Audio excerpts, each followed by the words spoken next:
Hello everyone and welcome to a Vampire the Masquerade lore dive into Clan Lasombra. The upcoming Bloodlines 2 just around the corner, I wanted to cover all the clans that will have access to play, and some we don't as of yet.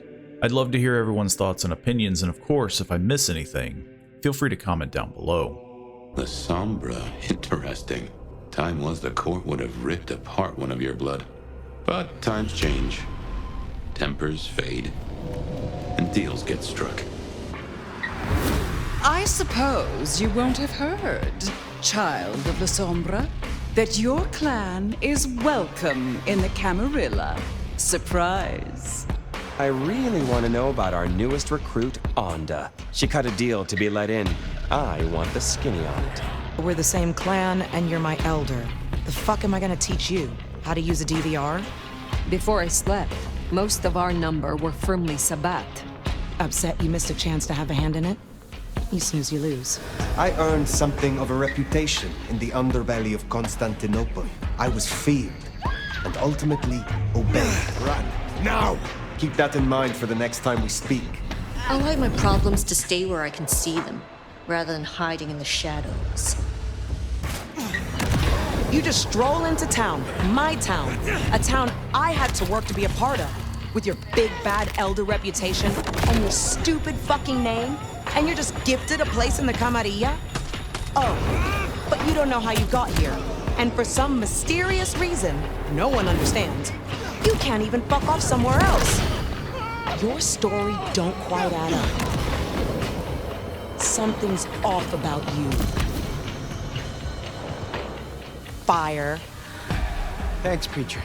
I needed to see someone reassuring tonight. Not in the mood to be saved tonight, thanks. I've had this whole sexy priest fantasy since Catholic school. You should have just turned the other cheek, fucker! A wise prince knows which threats must be dealt with immediately, and which can be left to simmer.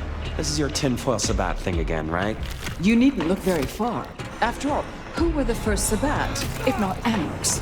Those who need coddling are not worthy of Clan Lasombra. You should have found yourself a Ventru.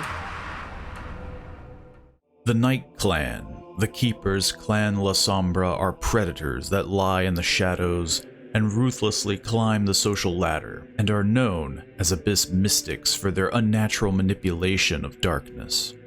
The Lasombra exists to succeed, fighting for more personal victories rather than for a greater cause, though if that's where their victories took them, they'd gladly take lofty titles.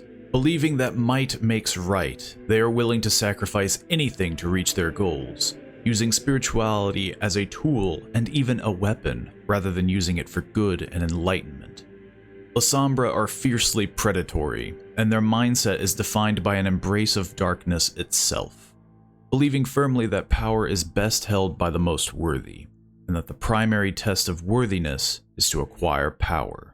As a result, they are backstabbing, power-hungry, and unapologetically arrogant about their position. Needless to say, the Lasombra and Ventru despise each other in this eternal contest for who has the bigger fangs. Their disciplines are Dominate, a power that forces a victim to think or act however the vampire wishes. Potence, a power that gives the user supernatural vigor and strength, and Oblivion, a power that calls forth supernatural darkness from the abyss and specters from the underworld. Though they have Oblivion now, which is the cornerstone for Clan Lasombra and Clan Hakata, they used to have Obtenebration, which focused solely on the control over shadows. But like with other clans with blood sorcery, it's my guess they lumped them up to make it easier to learn. Combining these three disciplines allow the Lasombra to be quite balanced and formidable. Dominate giving them strength in social events and manipulation, Potence giving them an edge above by boosting themselves physically, and Oblivion providing them with magical abilities. The Lasombra's antediluvian is Lasombra, the Shadowed One. Though that is the modern name, he has had many names, as during the Roman Empire he was known as Lausambo, which translates as profiting by knowledge, or profiting together through domination. His priests among the seafaring people worshipped him as Laza Ombre Barras, which means God of the River of Darkness. The Lasombra described their antediluvian's mortal life as unremarkable, though was always close to darkness, and after the Great Flood seemed to revel in it. When the waters receded, he joined his fellow vampires in the Second City until the revolt against the Second Generation led to their judgment by Cain. The Ventrue were very eager to point at Lasombra as the main culprit out of jealousy. Unfortunately, Clan Lasombra themselves say nothing on the matter, and as such, many things about their antediluvian are fairly unknown. The Lasombra suffer from the bane of distorted image. Due to their broken souls and being halfway drawn into the abyss, all reflections and recordings of them distort or flicker. Microphones have a difficulty recording their voices, and when they touch technology, it becomes unresponsive at best, which in the modern age is very difficult and forces them to have attendants to handle technology or even help them pick an outfit, being unable to see themselves in the mirror. Alternatively, within the tabletop, they can have the bane of callousness, which makes it much harder for them to hold on to their humanity, as their attitudes tend to skew away from mortals. The Lasombra's clan compulsion is ruthlessness, which to them, failure is not an option. And when they do, it causes their blood to urge them to increasingly ruthless measures to obtain what they desire. When looking for a mortal to embrace, they look for those who suit their ideals and have no desire for weakness. To survive is to excel and cut away from petty things like sympathy and morality, which could slow down the ascent to power. Sociopaths, deviants, and scarred survivors all seem quite appealing for the Lasombra. Anyone who has waded through the darkness and came out the other side stronger is the perfect candidate to be embraced. When they do find someone suitable, they will test their candidate to see if they rise to the occasion.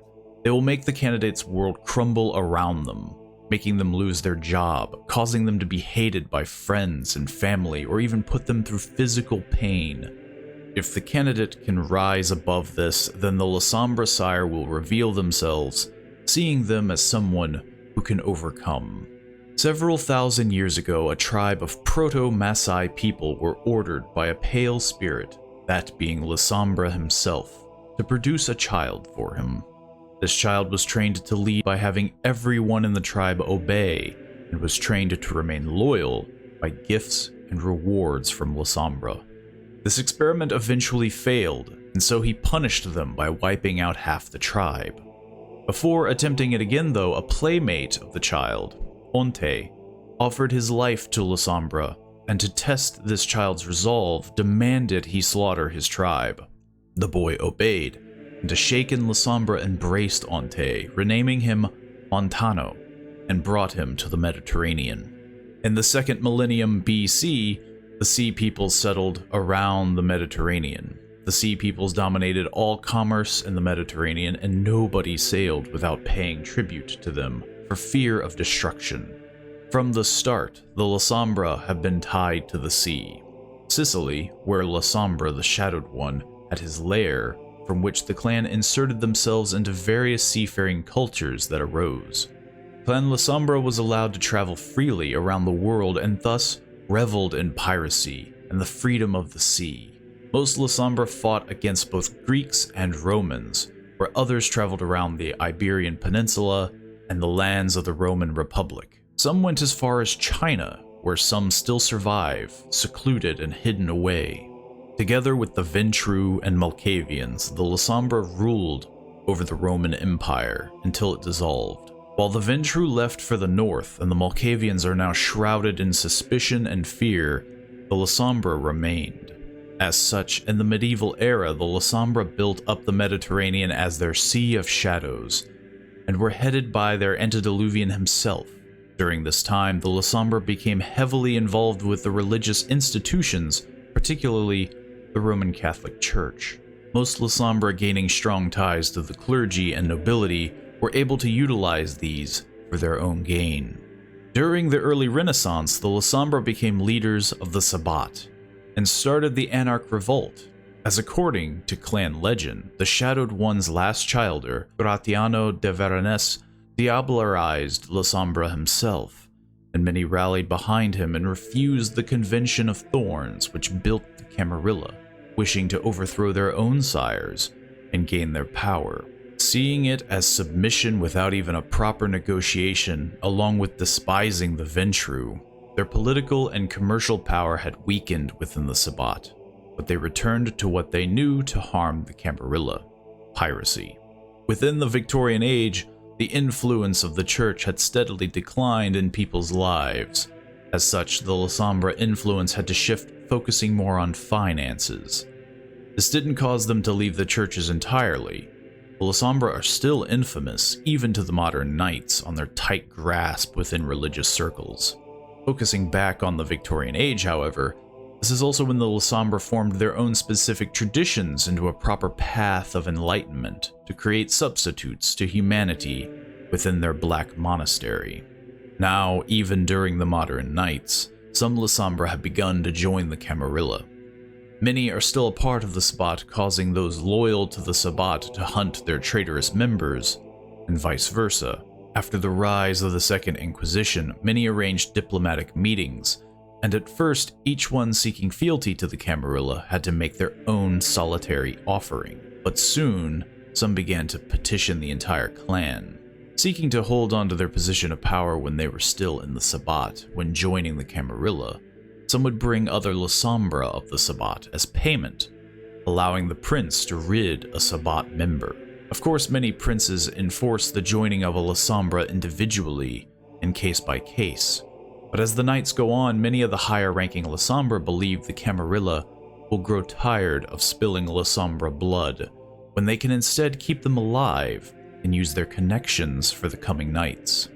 The Lasombra seek to set themselves as one of the most prominent and powerful clans once more, and as they root themselves now in the Camarilla, it seems the darkness is growing, and as the other clans gaze long into the abyss gazes back.